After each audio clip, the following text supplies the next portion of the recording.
오늘 환경부 국정감사에서 4대강 수질이 나빠진 데 대한 의원들의 질타가 쏟아졌습니다. 제68회 경찰의 날을 맞아 치안 현장이 아닌 다른 곳에서 땀과 재능으로 약사들의 지팡이가 돼주는 경찰들을 소개합니다. 대구시가 올해부터 은행나무를 소나무로 교체하기 시작했습니다. 악취를 풍기는 열매를 아예 열리지 않게 하기 위해서입니다. 네, 여러분 안녕하십니까? 대구 경북 소식 전해드립니다. 지역에서도 오늘부터 국회 국정감사가 시작됐습니다. 가장 현안이 많을 것으로 예상된 대구지방 환경청 국감은 서울 국회에서 열렸습니다. 대구 경북 지역민들의 식수원인 낙동강의 녹조 현상과 수질 문제가 집중적으로 도마에 올랐습니다. 김은혜 기자가 보도합니다. 예상대로 오늘 국회 환경노동위원회 국정감사의 주요 쟁점은 낙동강 수질 문제였습니다. 4대강 사업 이후 오히려 수질이 악화됐다며 원인과 대책을 따져 묻는 질의가 이어졌습니다. 민주당 한명숙 의원은 2009년 국립환경과학원이 보설치로 강물의 체류 시간이 길어질 경우 조류 발생이 증가할 것이라고 예측했음에도 4대강 사업이 추진된 것으로 드러났다며 MB정부의 잘못을 박근혜 정부가 바로잡아야 한다고 밝혔습니다. 이렇게 소비적인 논란을 끝내야 됩니다. 박근혜 정부가 이것을 인정하고 근본 대책을 세우고 4대강 사업을 했던 MB정부와 단절해야 됩니다. 지역 출신 여당 의원들도 낙동강 수질 악화는 결국 지역민들의 건강과 안전에 직결된 문제인 만큼 철저하게 대책을 세워야 한다고 날을 세웠습니다. 공업용수만도 못하다 이렇게 말씀드릴 수 있겠습니다. 특히 금호강과 낙동고령의 경우는 환경청에서 목표 관리 기준도 3등급, 2등급 하고 있어서 의원들의 이어지는 질타에 환경당국은 정확한 답변을 내놓지 못했습니다.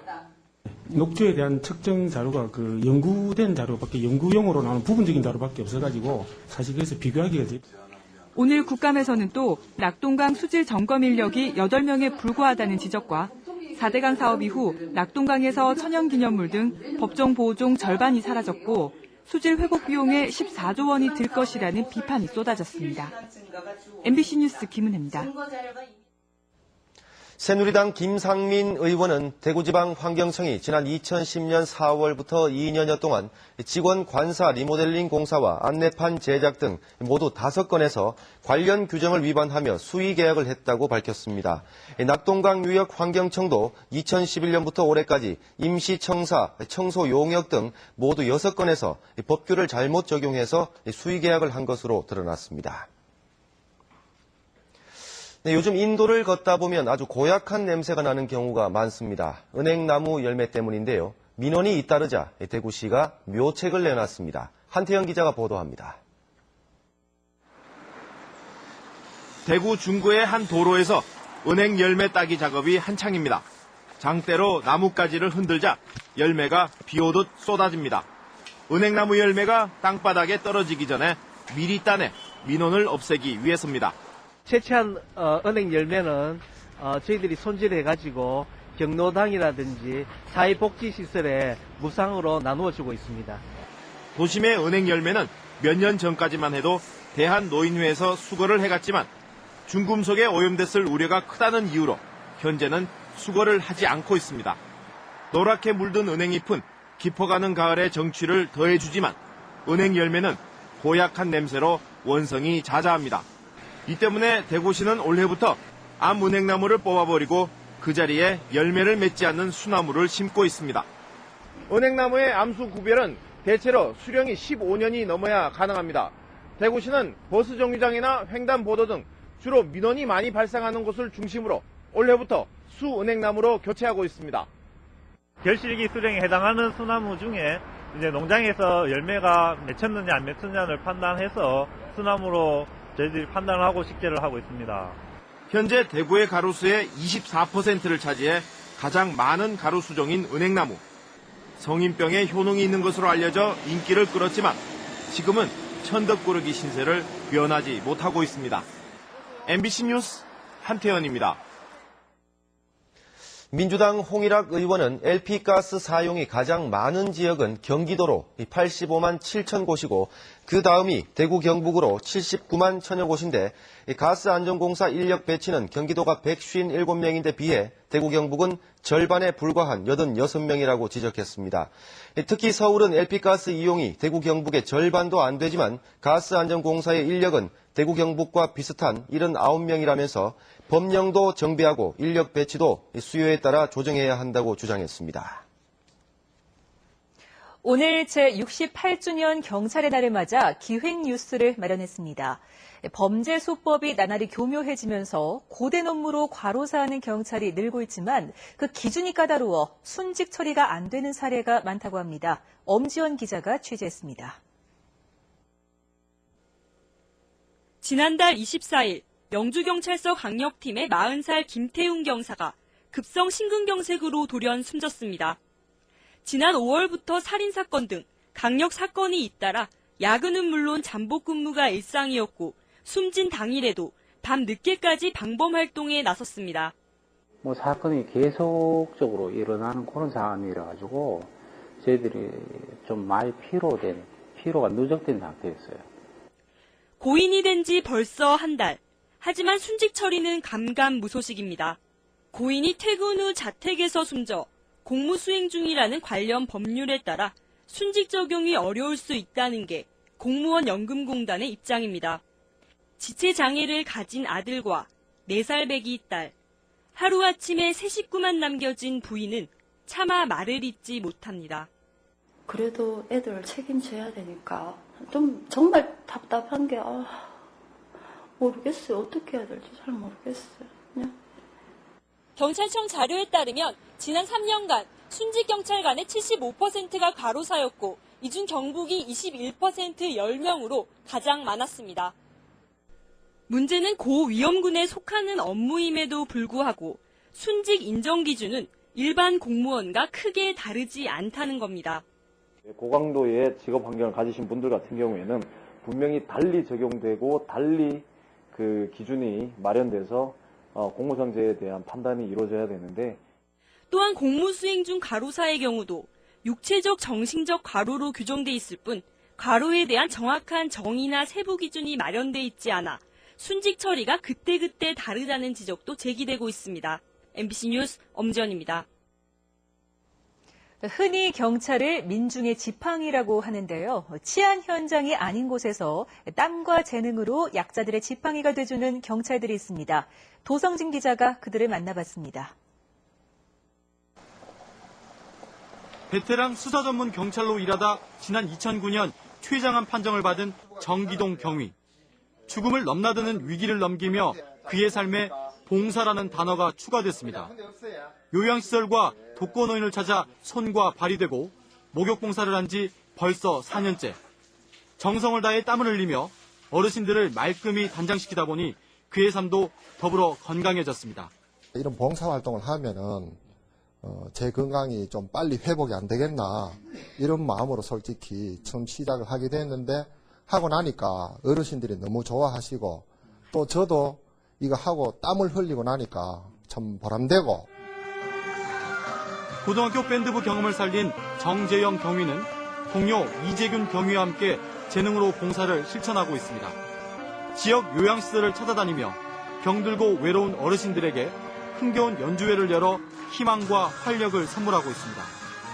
장점은 돈이 안 들어가는 겁니다. 저는 재능만 있으면 되는 거고 봉사하는 것보다도 우리가 이런 행사를 하고 난 뒤에는 우리가 더 가슴이 뿌듯하고 보람을 더 안고 가는 것 같아가지고 정말 기분 좋습니다. 그래서 그런 이유로 하는 것 같습니다. 범죄 현장에선 치안 파수꾼으로, 약자 앞에선 땀과 재능으로 나눔을 실천하는 이들이야말로 민중의 참된 지팡이입니다. MBC 뉴스 도성진입니다. 제68회 경찰의 날을 맞아 대구지방경찰청도 대구경찰청에서 기념식을 열고 특별 승진자와 유공자 포상을 하고 전 직원 다가회를 여는 등 다양한 기념 행사를 가졌습니다. 경북지방경찰청도 기념식을 열고 전몰경찰관 추도식, 우수경찰관 표창 등으로 경찰의 날을 기념했습니다. 특히 경북에서는 34년 동안 5,500시간 무사고 비행을 한 경북청 경비교통과 김서구 항공대장이 대통령 표창을 받았습니다. 민주당 경북도당은 이달 30일에 치러지는 포항 남울릉 국회의원 재선거와 관련한 여론조사를 불공정하게 실시한 혐의로 이 통합진보당이 여론조사기관과 이를 보도한 언론사 등을 검찰에 고발한 사건과 관련해 엄정한 수사를 촉구하는 성명을 발표했습니다. 민주당 백재현 의원도 중앙선관위 국정감사에서 여론조사를 의뢰하고 보도한 지방 언론사에 선관위가 경고 조치만 하고 여론조사기관 대표만 고발한 것은 솜방망이 처벌이라고 지적하는 한편 지방 언론사와 후보자, 해당 캠프와의 연계성 여부도 조사하라고 주장했습니다. 대구 관광정책의 기조를 기존 관광자원을 효율적으로 관리 육성하는 방향으로 바꿔야 한다는 주장이 나왔습니다. 대구 경북연구원 송은정 박사는 최근 발간된 대경 CEO 브리핑을 통해 새 사업 발굴과 국책사업 유치에 쏠린 관심을 경쟁력 있는 기존 관광자원 재활성화 쪽으로 돌려 행정력을 집중해야 한다면서 대구 대표 관광자원을 선정하고 집중적으로 육성하는 전략적 접근이 필요하다고 강조했습니다. 학생 심리를 상담하고 치료하는 위센터가 대구 지역 4개 종합병원에서 개소식을 갖고 운영에 들어갔습니다. 경북대와 영남대, 계명대, 대구 가톨릭대 병원에 문을 연 위센터는 학교와 교육청, 지역사회와 연계해 위기 학생들의 원스톱 상담과 심리 상담 및 치료, 정서행동 특성 검사 등 치유 프로그램을 운영해 학교에서 관리하기 어려운 학생들을 체계적으로 관리할 수 있도록 지원하게 됩니다. 법원의 판결문이 어려운 이유는 법률 용어가 낯선 데다 문장이 길기 때문으로 조사됐습니다. 대구지방법원이 일반인과 시민사법 참여단, 국문과 대학생 등 128명을 대상으로 판결문이 어려운 이유에 대해 설문조사를 한 결과 절반에 가까운 48%가 법률 용어가 어렵고 낯설기 때문이라고 응답했습니다. 그 다음으로 문장이 길다와 한자 표현이 많다, 문법에 맞지 않다 순으로 나타났습니다. 법관과 변호사 110여 명 등을 상대로 한 설문조사에서도 법령상 용어 자체의 어려움과 지나치게 긴 문장이 높게 나타났습니다.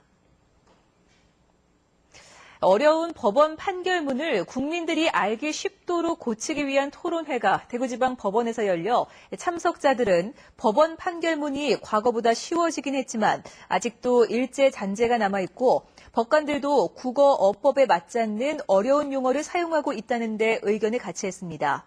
대구지방법원은 이에 대해서 법관들이 스스로 알기 쉬운 판결문을 쓸 수 있도록 노력하고 제도적인 보완책도 마련하겠다고 밝혔습니다. 대구시가 제3 정부통합전산센터 유치에 나선 가운데 안전행정부의 평가위원 10여 명이 오늘 대구를 찾아 안전성과 보안성, 경제성, 효율성 등 25가지 평가 요소로 나눠 현장 실사를 했습니다. 제3 정부통합전산센터 건립 사업비는 3천여억 원 규모로 상주 인원만 900명에 이를 것으로 보이는데 대구와 부산, 춘천, 진주, 제주가 유치전을 벌이고 있습니다. 정의당 김재남 의원이 한수원으로부터 받은 국감 자료에 따르면 지난해부터 원전 비리에 가담했다가 해임된 한수원 직원 41명 가운데 37명에게 모두 24억여 원의 퇴직금이 지급됐으며 1억 원 이상의 고액 수령자도 10명이나 됩니다. 한수원은 지난해 10월 사규를 개정해 비리 연루자의 퇴직금 최대 감액률을 66%까지 높였지만 비리 연루 직원에게 퇴직금을 지급하는 건 국민 정서와 맞지 않다는 목소리가 높습니다. 새누리당 김재원 의원이 산림청으로부터 제출받은 자료에 따르면 최근 3년 이내 대구와 경북 지역에 설치된 산불 무인감시 카메라는 각각 11대와 45대로 이들 모두 화질이 낮거나 영하 25도 기준을 충족시키지 못하는 등 재기능을 하지 못하고 있습니다. 이는 산림청이 무인감시 카메라 기종 선택과 운영 등 관리 감독을 소홀히 했기 때문이라는 지적을 받고 있습니다. 오늘 오전 11시 50분쯤 군위군 효령면 한 농장에서 불이 나 돼지 1,200여 마리가 불에 타 죽었습니다. 불은 2,500제곱미터 규모의 돈사 1개동을 모두 태워 소방서 추산 8천여만 원의 재산 피해를 낸 뒤 50여 분 만에 진화됐습니다. 경찰은 돈사 내부에 사람이 없었던 점으로 미뤄 누전에 의해 불이 난 것으로 보고 정확한 화재 원인을 조사하고 있습니다. 네, 지금까지 대구 경북 소식 전해드렸습니다. 시청해주신 여러분 고맙습니다.